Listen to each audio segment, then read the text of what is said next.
तो दोस्तों आज मैं फिर से ले आया हूँ एक और हॉरर मूवी को जो कि रियल स्टोरी से इंस्पायर्ड है। और ये एक ऐसी मूवी है, इसके अंदर एक ऐसी लड़की की कहानी है जिसके ऊपर ढेर सारे डीमंस थे और ये बिल्कुल रियल कहानी के ऊपर बेस्ड मूवी है। इस मूवी का नाम है रेक्विएम, जो कि 2006 में आई थी और ये एक जर्मन ड्रामा हॉरर मूवी है जिसको डायरेक्ट किया है हैंस क्रिश्चियन श्मिड ने। और इस मूवी की IMDb रेटिंग है 6.9 स्टार्स आउट ऑफ 10 और ये एक काफी बढ़िया हॉरर मूवी है। इसके अंदर एक साइकोलॉजिकल एंगल भी है, तो आपको देखने में काफी मजा आने वाला है। और मूवी को एंड तक जरूर देखना क्योंकि मैंने आपको काफी सारी चीजें बताई हैं, रियल हॉरर स्टोरी बताई है, तो उम्मीद करता हूँ कि आपको ये जरूर बढ़िया लगेगी। और भाई मेरे हॉन्टिंग ऑफ कनेक्टिकट पार्ट 1 वाले कमेंट सेक्शन में अभी भी लोग ये पूछ रहे हैं कि पार्ट 2 जल्दी से लेकर आओ, तो उसका पार्ट 2 ऑलरेडी आ चुका है। अगर आपने बाई चांस मिस कर दिया है या फिर आपको रिकमेंड नहीं हुआ है तो उसका लिंक मैं आपको नीचे डिस्क्रिप्शन में दे दूंगा या फिर पिन्ड कमेंट में आप चेक कर सकते हो। देखना जरूर, वो पहली वाली पार्ट से भी ज्यादा बढ़िया कहानी है और वो भी एक रियल स्टोरी है।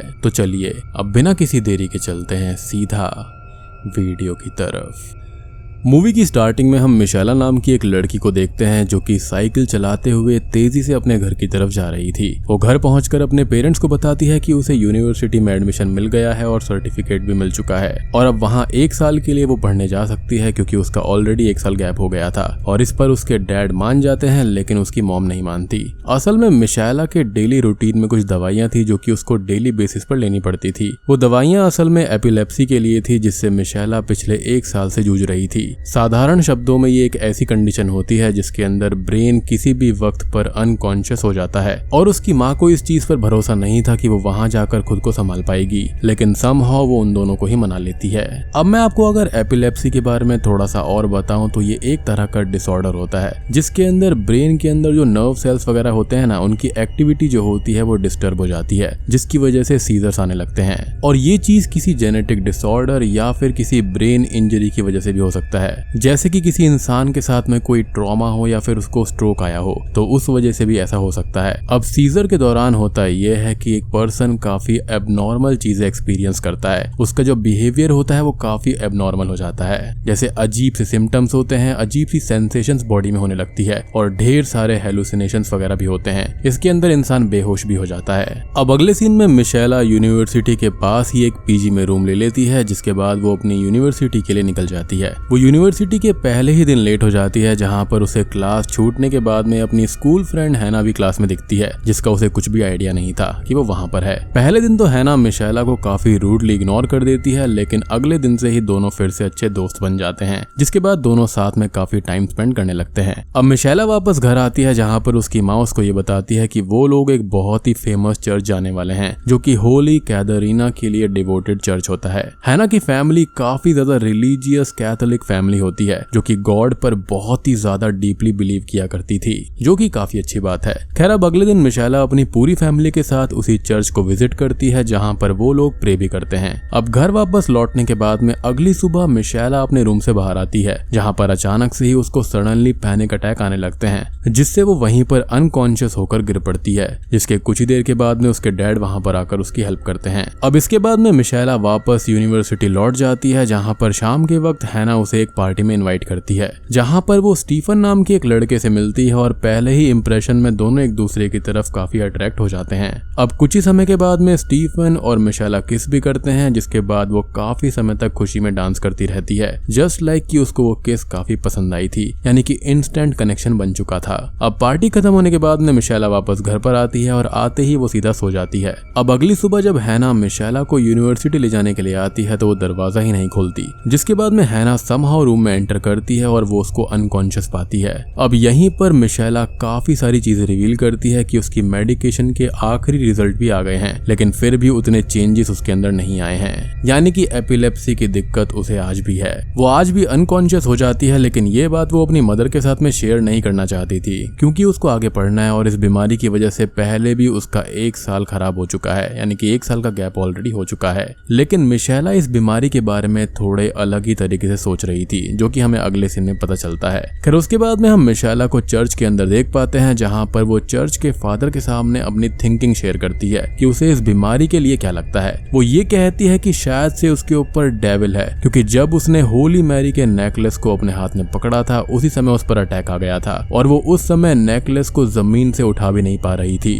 अब इस बात को सुनकर फादर बहुत ही ज्यादा गुस्सा हो जाते हैं, क्योंकि उनके बिलीफ के हिसाब से सिर्फ गॉड एग्जिस्ट करते हैं, ना कि डेविल। अब ये जवाब सुनकर मिशेला काफी ज्यादा डिसअपॉइंट हो जाती है, क्योंकि उसको लग रहा था कि फादर से उसको कुछ हेल्प मिल सकती है, जिसके बाद में वो चर्च से बाहर आ जाती है। अब चर्च से निकलने के बाद में मिशेला हैना और उसके फ्रेंड्स के साथ एक बोट ट्रिप पर जाती है, जहाँ पर स्टीफन भी आया हुआ था। लेकिन मिशेला और स्टीफन एक सेपरेट बोट में जाते हैं, जहाँ पर थोड़ी दूरी जाने पर ही दोनों एक दूसरे को किस भी करते हैं। अब जब वो ट्रैवल कर वापस आती है तो हैना से बातों बातों में मिशेला उसको एक बुक देती है। ये किताब एक कैथोलिक लेजेंड की कहानी होती है, जो कि एक 33 वर्षीय महिला थी, जिनका नाम होली कैथरीना था, जिन्होंने गॉड पर बिलीव रख के बहुत बड़े बड़े वॉर्स को रुकवा दिया था। अब मिशेला एक रिलीजियस कैथोलिक लड़की थी, इसलिए वो कैथोलिक लेजेंड्स की स्टोरी पढ़ती रहती थी और इसलिए वो हैना को भी इसको रिकमेंड कर रही थी।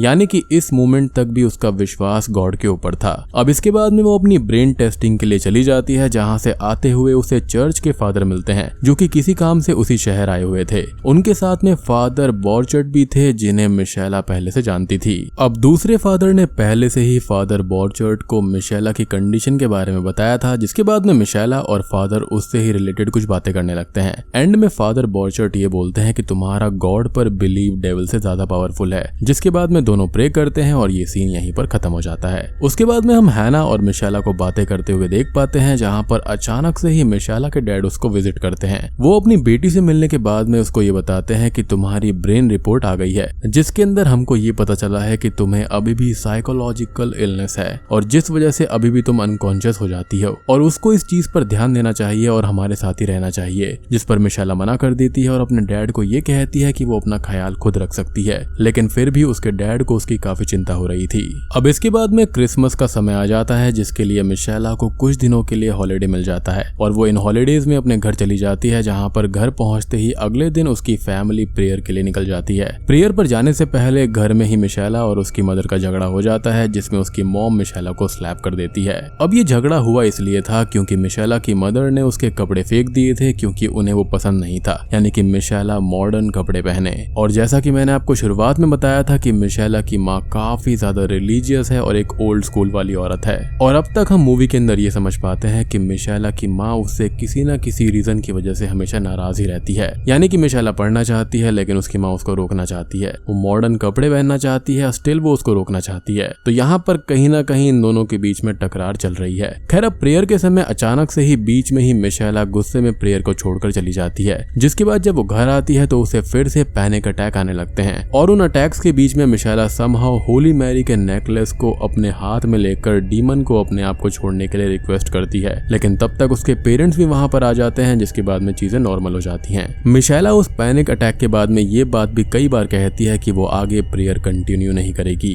अब वो इसके बाद में फादर बॉर्चर्ड से मिलने जाती है, जहाँ पर वो ये कहती है कि उसके साथ ही ऐसा क्यों होता है। फादर इस पर ये कहते हैं कि तुम स्पेशल हो, इसलिए तुम्हारे साथ ऐसी चीजें हो रही हैं और अब डेविल काफी ज्यादा पावरफुल होता जा रहा है, इसलिए हमें प्रेयर करना चाहिए। लेकिन मिशेला इस बात से रिफ्यूज कर देती है और ये कहती है कि प्रेयर से कुछ भी फायदा नहीं होता, जिसके बाद में वो गुस्से में वहां से चली जाती है। यहाँ पर उसको ये लग रहा था कि गॉड उसके साथ में ऐसा कर रहे हैं। अब वो यूनिवर्सिटी लौट जाती है, जहाँ पर हम मिशेला और हैना के बीच में थोड़ी सी टेंशन क्रिएट होते हुए देख पाते हैं। अब अगले सीन में मिशेला स्टीफन के पास में जाती है, जहाँ पर दोनों फिर से किस करते हैं और फिजिकल हो जाते हैं। और अभी तक यहाँ पर मिशेला एक वर्जिन थी और यहाँ पर फर्स्ट टाइम उसके साथ में ऐसा कुछ हो रहा था। तो यहाँ पर काफी सारी चीजें उसके साथ में एक साथ हो रही हैं, लाइक पहले उसकी बीमारी है, यहाँ पर फर्स्ट लव है और भी बहुत सारी चीजें। तो मेरे ख्याल से वो इन सब चीजों को अपने अंदर सामान नहीं पा रही है। एनीवेज अब मिशेला वापस आकर अपने यूनिवर्सिटी के प्रोजेक्ट की थीसिस को कंप्लीट करने लगती है, लेकिन बार बार किसी न किसी वजह से उसकी थीसिस खराब हो जाती है। इस पर मिशेला जीसस क्राइस्ट की आर्ट पीस के सामने जोर से चिल्लाते हुए ये कहती है कि मेरा काम मुझे करने दो, उसको मत बिगाड़ो।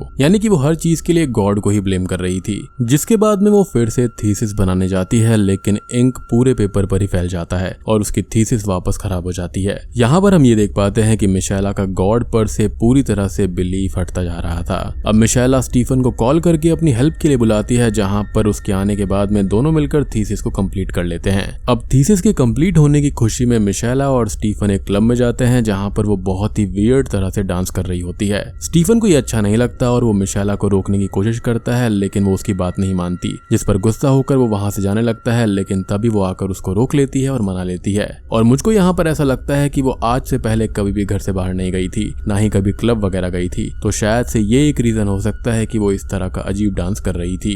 अगले सीन में मिशेला से मिलने उसके मॉम, डैड, फादर बॉर्चर्ट और चर्च के फादर आए होते हैं। और ये फादर वही थे जो कि उसकी डेविल वाली बात को सुनकर गुस्सा हो गए थे। अब यहाँ पर चर्च के फादर और उसकी मॉम का ऐसा मानना था कि मिशेला के ऊपर डेविल है, जहाँ पर उनको प्रे करना चाहिए। यानी कि फाइनली उन फादर ने मान लिया था कि उसके ऊपर डेविल है। लेकिन फादर बॉर्चर्ट मिशेला की बातों को समझ रहे थे। उन्हें पता था कि प्रेयर करने से मिशेला को तकलीफ हो रही है और इसलिए वो प्रेयर करने से मना करते हैं। लेकिन इन सब से अलग उसके फादर को ऐसा लग रहा था कि मिशेला को सिर्फ वियर्ड मेडिकल कंडीशन है, यानी कि उसके रियल फादर को।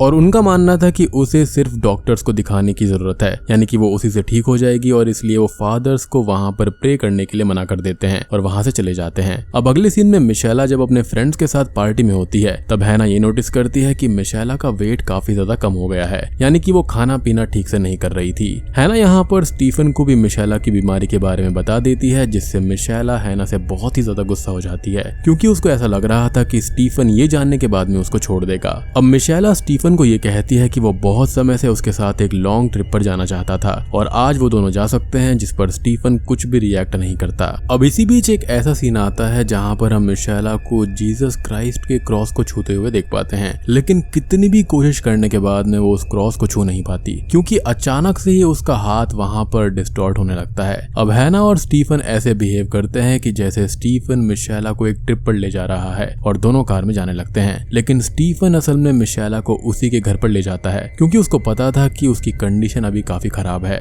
स्टीफन मिशेला की पूरी कंडीशन उसके डैड को बताता है, जहां पर उसके डैड और स्टीफन इसी के बारे में डिस्कस कर रहे होते हैं। वहीं पर उनके बाजू में जब मिशेला की मॉम उसको खाना खिला रही होती है, तो मिशेला उनके ही मुंह पर स्पिट करके किचन में जाकर चीजें तोड़ने लगती है। और उस वक्त उसके पेरेंट्स जब प्रे करते हैं तो मिशेला बहुत ही ज्यादा इरिटेट हो जाती है। वो उसी समय काइंड ऑफ एक इविल स्पिरिट से पॉसेस्ड पर्सन की तरह बिहेव करने लगती है, जिसे देखकर स्टीफन को बहुत ही ज्यादा हैरानी होती है। और मुझे यहाँ पर ऐसा लगता है कि वो अपनी माँ के कंट्रोलिंग नेचर और पुराने ख्यालात से परेशान हो गई थी। साथ ही साथ उसको साइकोलॉजिकल इश्यूज भी थे और इसलिए ही वो ऐसा कर रही थी। तो ये जो मूवी है ना, वो समय समय पर व्यूअर के सामने एक सवाल उठाती है, क्या ये साइंस है या फिर सुपरनैचुरल है? क्योंकि एक तरफ हमको लगता है कि मिशेला एक साइकोलॉजिकल बीमारी से जूझ रही है, यानी कि एपिलेप्सी से, और दूसरी तरफ ऐसा लगता है कि जैसे उसे किसी डीमन ने या फिर डेविल ने पजेस कर लिया हो। और दोस्तों, इसी तरह की एक सीरीज इंडिया के अंदर भी बनी है जिसका नाम है दहन राखण का रहस्य। तो अगर आपने उसको नहीं देखा है तो जाकर जरूर देख लेना, मैंने उसके ऊपर एक वीडियो बनाया है। काफी बढ़िया सीरीज है, आपको उसका लिंक नीचे डिस्क्रिप्शन में और पिन कमेंट में मिल जाएगा।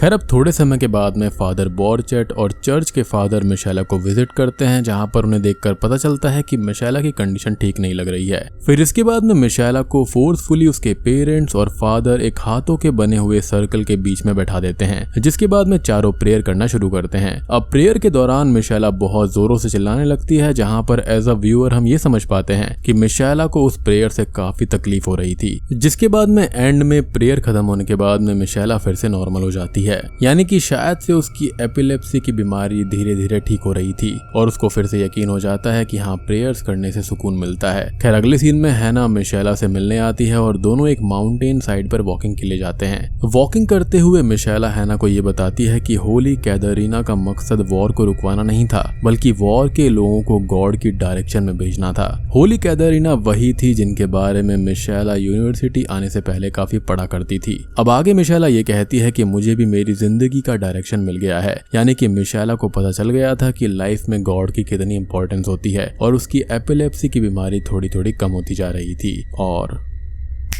बूम, इसी के साथ में ये मूवी यहीं पर खत्म हो जाती है। तो दोस्तों, ये थी रेक्विएम मूवी की कहानी। उम्मीद करता हूँ कि आपको ये पसंद आई होगी। अब ये जो मूवी है ना, वो एक रियल स्टोरी से इंस्पायर्ड है, जो कि है एनालीज मिशेल की कहानी, जो कि एक जर्मन वुमेन थी जिसके बारे में ये कहा गया था कि उसको 6 से ज्यादा डीमंस ने पजेस कर लिया था और उनकी 1976 में मृत्यु हो गई थी। और इस मूवी के अंदर जो इवेंट्स दिखाए गए हैं ना, वो 2005 में आई the exorcism of Emily Rose movie का ही एक डिफरेंट टेक है कि उसके अलावा भी यहाँ पर क्या हो सकता था। तो इसके अंदर ये बताया गया है कि शायद से रियल लड़की को असल में एपिलेप्सी थी, यानी कि उसको स्टार्व करा गया था और उसको खाना नहीं दिया गया था काफी टाइम तक, जब तक उसके ऊपर एग्जॉर्सिज्म चले थे, जिसके चलते उसकी मृत्यु हो गई थी। एटलीस्ट यहाँ पर मेडिकल रिपोर्ट्स वगैरह तो यही कहती हैं। तो इस मूवी के अंदर ने एक काइंड ऑफ लिम्बो बन जाता है, जिसके अंदर यही पता नहीं चलता कि ये डेविल से पजेस हो गई है या फिर इसको कोई बीमारी है। लेकिन इस मूवी के अंदर पर्टिकुलरली रेक्विएम के अंदर तो हम यही समझ पाते हैं कि उसको एपिलेप्सी है